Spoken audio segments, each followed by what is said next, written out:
Kardiolog je taj koji treba da obavi kardiološki pregled. Svakako kad postoji sumnja na kardiovaskularno oboljenje ili ukoliko doktor opšte medicine posumnja, treba pacijenta da uputi kardiologu.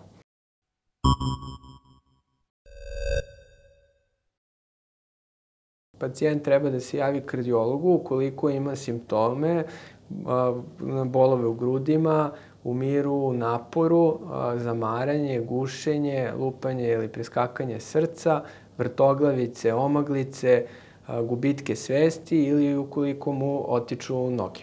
Takođe, vrlo je važna adekvatna kontrola faktora rizika, kao što su hipertenzija, znači adekvatna kontrola krvnog pritiska.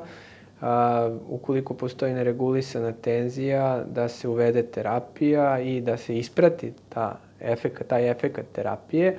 Zatim, povišene masnoće u krvi, takođe povišen nivo šećera u krvi. Ti pacijenti su naročito pod velikim rizikom jer često kod njih postoji nema ishemija, ne moraju da imaju bolove u grudima, ali često osjećaju zamaranje i nedostatak vazduha tokom fizičke aktivnosti i na kraju pušenje, znači prestanak pušenja kao jedan od glavnih faktora rizika za nastajanje koronarne bolesti.